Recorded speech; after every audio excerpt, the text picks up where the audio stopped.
आपने कही राष्ट्रगान, एक हमारे लिए एक राष्ट्रगान क्या होता है, भारत का एक प्रतीक है।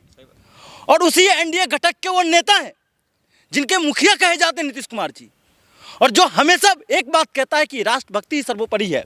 और सबसे बड़ा अपमान करने का काम अगर कोई करता है तो बिहार राज्य का मुख्यमंत्री वर्तमान नीतीश कुमार जी, और इससे पहले भारत के प्रधानमंत्री ने जिस समय राष्ट्रगान का अपमान किया था, अगर उस समय ही देश की मीडिया ये सवाल उठाना प्रारंभ कर देती तो दूसरे राज्य के मुख्यमंत्री के ये हिम्मत नहीं होता।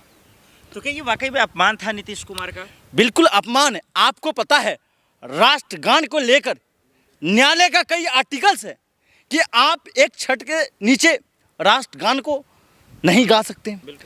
दूसरी बात, ऐसी कोई हरकतें नहीं कर सकते, क्योंकि कोई हरकतें करना राष्ट्रगान के समय मतलब देश का अपमान होना, मतलब देश के संविधान का अपमान होना, मतलब देश के लोकतंत्र का अपमान होना, मतलब देश के लोकमत का अपमान होना।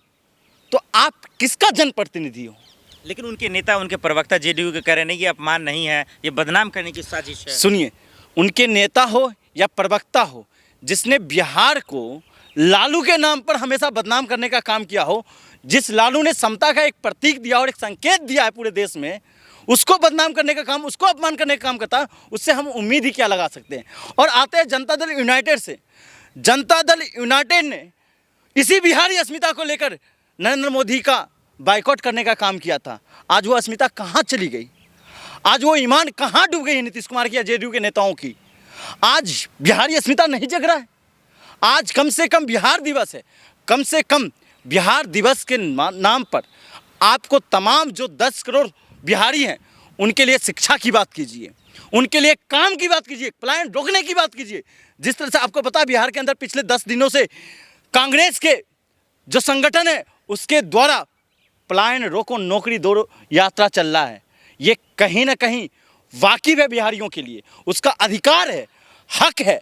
और हक इसलिए कहता हूं कि जिस तरह से तमाम बिहारियों का दूसरे राज्यों में बिहार के नाम पर अपमान किया जाता है, वो कहीं ना कहीं बिहार सरकार उसके लिए जिम्मेदार है। और बिहार सरकार जिम्मेदार कहता हूं तो जिस नरेंद्र मोदी हमेशा जब बिहार का चुनाव होता है तो बिहार की धरती से क्या कहते हैं कि बिहार को नंबर 1 बनाऊंगा, और लेकिन जब बिहारियों को अपमान किया जाता है तो उनकी एक जुबान नहीं निकलती है। इसी दिल्ली में चुनाव हुआ है, अभी इसी दिल्ली में चुनाव हुआ है। भारतीय जनता पार्टी के तमाम नेता ने क्या बयान दिया था?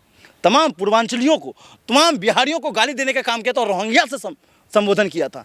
क्या उस समय नीतीश कुमार को दर्द नहीं हुआ था? कि उस समय चिराग पासवान को दर्द नहीं हुआ था?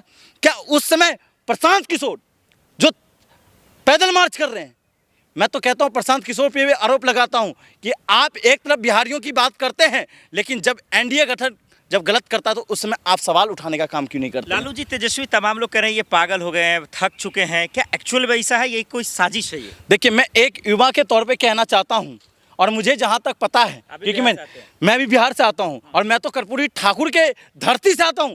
जिस धरती ने और जिस कर्पूरी ठाकुर ने नीतीश कुमार को नीतीश कुमार बनाने का काम किया है, मैं बताना चाहता हूं कि एज के हिसाब से, एक शिक्षा के तौर पे बताना चाहता हूं, एज के हिसाब से हो सकता है कि मानसिक संतुलन बिगड़ जाता है।